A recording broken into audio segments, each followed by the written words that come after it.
নমঃ শিবায়। জ্যোতিষশাস্ত্রের এই বিশেষ অনুষ্ঠানে আপনাদের সকলকে স্বাগত।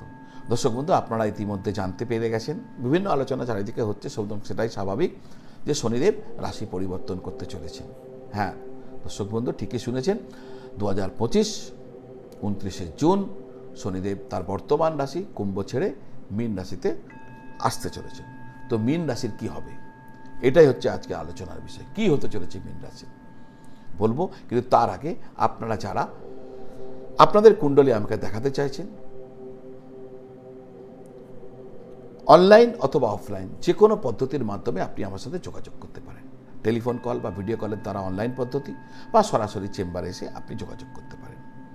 এই স্ক্রিনের নিচে যে নাম্বার দেওয়া আছে, এই নাম্বারে ফোন করে বা হোয়াটসঅ্যাপ করে যদি আপনি জানতে চান, আমার সাথে যোগাযোগ করতে চান, আমার অফিস থেকে আপনাকে বিস্তৃত বিবরণ দিয়ে বুঝিয়ে দেবে কিভাবে আপনারা আমার সাথে কন্ট্যাক্ট করতে পারবেন। তো যদি আপনার কোনো জ্যোতিষীয় জিজ্ঞাসা থাকে, জন্মপত্রিকা দেখাতে চান, জ্যোতিষীয় কোনো প্রশ্নের উত্তর জানতে চান, প্রতিকার প্রতিবিধান জানতে চান, তাহলে আপনারা অনলাইন অথবা অফলাইন দুটো যেটা আপনার পক্ষে সুবিধা তার মাধ্যম দ্বারা আমার সাথে যোগাযোগ করতে পারেন। দর্শক বন্ধু, মীন রাশি কি হতে চলেছে দেখুন। এই যে শনি রাশি পরিবর্তন হবে না, এবার শনি 2.5 বছর ধরে থাকবে মীন রাশিতে, আপনার রাশিতে। তো এর একটা বড় প্রভাব আপনার জীবনে আসবে। সেটা ভালো হতে পারে, খারাপ হতে পারে, খুব ভালো হতে পারে, খুব খারাপ হতে পারে, মাঝারি ভালো হতে পারে, মাঝারি খারাপ হতে পারে, এগুলো হতে পারে। কি হবে আমি আপনাকে আগাম বলবো। কেন আগাম বলছি? যাতে আপনি নিজেকে প্রস্তুত রাখতে পারেন। ভালোটাকে পাওয়ার জন্য আপনাকে প্রচুর চেষ্টা করতে হবে। কেন চেষ্টা করতে হবে? কারণ ভগবান শনিদেব হচ্ছে পরিশ্রমের কারক গ্রহ, মেহনতের কারক গ্রহ। তাহলে মেহনত করতে হবে। আমি বলছি বলে আপনি ভালোটা পাবেন না। আর হ্যাঁ, ন্যায়ের সাথে করতে হবে, কারণ শনিদেব ন্যায়াধীশ, দণ্ডাধীশ, তিনি ন্যায়ের প্রতীক। তাহলে যে ব্যক্তি সততার সাথে পরিশ্রমকে করবেন, তিনি যদি ভালো হবার থাকে এই রাশি অনুযায়ী, তাহলে ওই ক্ষেত্রে ভালো তো পাবেন। আর হ্যাঁ, যদি খারাপ হবার থাকে, খারাপকে প্রতিহত করতে পারবেন। তো যেখানে ভালো হবার আপনি পরিশ্রম করুন, ওই ভালোটাকে ভালো করে অ্যাচিভ করার জন্য সৎ পথে করুন, ন্যায়ের পথে করুন। আর খারাপকে আটকানোর জন্য আপনি অ্যালার্ট হয়ে যান, যাতে এগুলো আপনি আগে থেকে জানতে পারেন আগাম। তাই এই অনুষ্ঠানের মাধ্যম দিয়ে আমি আপনাকে জানাবো। এবার আপনারা প্রশ্ন যা বলতে চলেছেন তাই কি সব মিলবে? দর্শক বন্ধু, এর অ্যাকুরেসি লেভেল নির্ভর করবে আপনার জন্মপত্রিকার শনিদেবের কি অবস্থান তার উপর, শনিদেব কি বল পেয়েছেন তার উপর, বলের উপর, স্ট্রেংথের উপর। আর বর্তমানে যে দশা অন্তর্দশার মধ্যে দিয়ে আপনি চলছেন, সেই দশা অন্তর্দশার উপর। শনি যদি আপনার ক্ষেত্রে শুভ হয়ে থাকেন, বলাবল যদি ভালো হয়ে থাকে, আপনার দশা অন্তর্দশা যদি আপনার পক্ষে থাকে, তাহলে নিশ্চয়ই ভালো হবে। আর খারাপ না হলে, আর যদি পক্ষে না থাকে, বিপরীত ফল হবে। চিন্তা করুন কারণ নেই, কারণ আমি আপনাকে উপায়ও বলবো কি করলে আপনি ভালোটা তো পাবেনই, আর খারাপকে প্রতিহত করবেন। উপায় বলবো, আমি এক সাধারণ উপায় বলবো, আর বিশ্বাস করুন এটা অসাধারণ ফল দেয়। একদম ভিডিওর সাথে থাকুন, শেষে একদম অন্তিমে আমি আপনাকে উপায় জানিয়ে দেবো। আসা যাক মূল আলোচনায় ঢোকার আগে আমার একটা রিকোয়েস্ট, বিনম্র নিবেদন, যদি চ্যানেলটি এখন আপনি সাবস্ক্রাইব করেননি, চ্যানেলটি সাবস্ক্রাইব করে বেল আইকন প্রেস করে দেবেন, লাইক করবেন, কমেন্ট করবেন। দর্শক বন্ধু, শনিকে বলা হয় ন্যায়ের কারক গ্রহ। বর্তমানে তিনি কুম্ভ রাশিতে অবস্থান করছেন। 29শে মার্চ 2025 রাত 10:07 তিনি কুম্ভ রাশি ছেড়ে মীন রাশিতে প্রবেশ করে যাবেন। যেই তিনি মীন রাশিতে প্রবেশ করবেন, মকর রাশির 7.5 শেষ হয়ে যাবে, আর মেষ রাশির 7.5 শুরু হয়ে যাবে। মীন রাশিতে শনিদেব 13ই জুলাই 2025 সকাল 7:24 সময় থেকে তিনি বক্রি হবেন। 28 নভেম্বর 2025 7:26 তিনি পুনরায় মার্গী হয়ে যাবেন।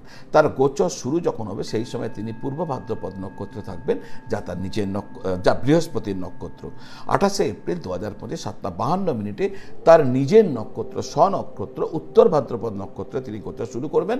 আবার 2025 অক্টোবরের 3 তারিখে রাত 9:49 সময় তিনি পূর্ব ভাদ্রপদ নক্ষত্রে ফিরে আসবেন। এই হচ্ছে তার গোচরের ম্যাপিং। এগুলো জানিয়ে রাখলাম, কারণ যখন তার স্বনক্ষত্রে থাকবেন তার ফলাফল একরকম, যখন তিনি বক্রি হবেন তার ফলাফল একরকম।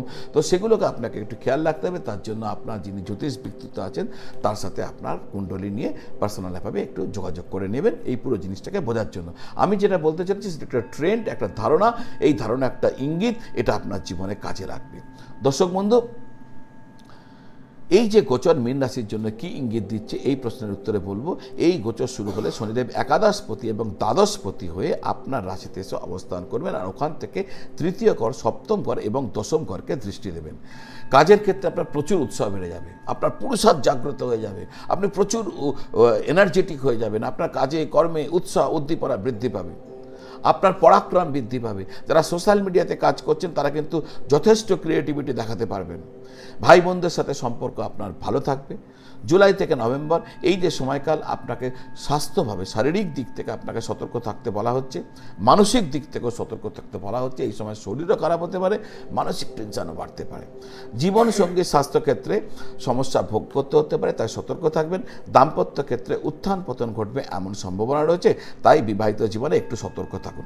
যারা ব্যবসা করছেন তাদের জন্য সময় ভালো থাকবে, ব্যবসায় লাভ ঘটবে, কিন্তু তা সত্ত্বেও আমি বলবো একটু সচেতন থাকুন। বিশেষ করে যারা অংশীদারি ব্যবসা করছেন তারা, পার্টনারশিপের ক্ষেত্রে। আর হ্যাঁ, ব্যবসার ক্ষেত্রে আপনাদের কিন্তু নতুন সম্পর্ক আসতে পারে, অর্থাৎ নতুন ব্যবসায়িক কানেকশান আসতে পারে, আর এই কানেকশান, এই যে সম্পর্ক, এটা আপনার জন্য ভালো হতে পারে। এই ব্যবসায়িক সম্পর্ক আপনার জন্য ভালো হতে পারে। যারা চাকরি করছেন তারাও তাদের বোঝাপড়া আর পরিশ্রম এই দুটোর যদি তালমিল রাখতে পারেন, অর্থাৎ চাকরিতে খুব ম্যানেজ করে যদি চলেন, খুব বোঝাপড়া করে থাকতে পারেন আপনাদের কলিগের সাথে, আপনার ঊর্ধ্বতন কর্মীদের সাথে, আর যদি তার সাথে মেহনতকে বজায় রাখেন তাহলে লাভবান হবে। আর তবে হ্যাঁ, কর্মক্ষেত্রে আপনার কিন্তু মানসিক চাপ থাকবে, এটাকে আপনাকে কনসিডার করতে হবে, ওটাকে আপনাকে বেশি গুরুত্ব দিলে চলবে না। আসা যাক উপায় কী করবেন। দেখুন, এই যে সময় আপনার উচিত হবে তেলাভিষেক করা, অর্থাৎ ভগবান, তেলাভিষেক শুধু না, ছায়াদান করে তেলাভিষেক করা। কীরকম ছায়াদান? কীরকম? আপনি 5টা লোহার পাত্র, বড় লোহার পাত্র আগে থেকে সংগ্রহ করে নেবেন, আর আপনাকে এটা করতে হবে 2025-এ, 2026-এ, 2027-এ, 3বার। 3 বছর তো করবেন, আর পরপর 5 শনিবার করতে হবে। তাহলে এগুলো সংগ্রহ করে নিন। আগে 5টা লোহার বাটি সংগ্রহ করেন, বড় লোহার বাটি, পাথর চলবে না, অন্যান্য কোনো পাত্র, মেটাল চলবে না, লোহার হতে হবে, বড় লোহার পাত্র। যখন শুরু করবেন পরপর 5 বছর, মানে পরপর 5 শনিবার করতে হবে।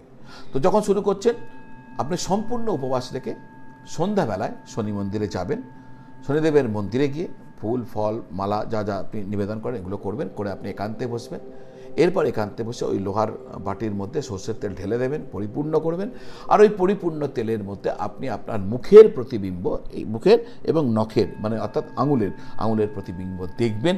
দেখে ওই বাটিটি তেল সমেত ভগবান শনিদেবকে নিবেদন করে দেবেন, মানে আপনার পূজারীকে বলবেন তিনি যেন নিবেদন করে দেন। এবার ওখানে বসে থাকবেন, পুষ্পাঞ্জলি দেবেন, ব্রতকথা শুনবেন, প্রসাদ গ্রহণ করবেন, ওই মন্দিরেই করবেন। তারপর হাত মুখ পা ধুয়ে আপনি বাড়ি আসবেন, বাড়িতে প্রসাদ নিয়ে আসবেন না। পরপর 5 শনিবার এইভাবে আপনাকে কার্যক্রম করতে হবে। মনে রাখবেন, ওই বাটি বা তেল কোনোটাই ফেরত নেবেন না, ওটা মন্দিরেই রেখে দেবেন। পরপর 5 শনিবার যদি এইভাবে করেন, 2025, 2026, 2027 নিশ্চিন্তভাবে আপনি অনেক অসুবিধাকে, অশুভত্বকে দূর করতে পারবেন, আর শুভত্বকে অনেক গুণ বাড়াতে পারবেন। আজ এই পর্যন্ত। আপনারা সকলে ভালো থাকুন, সকলকে ভালো রাখুন। নমঃ শিবায়।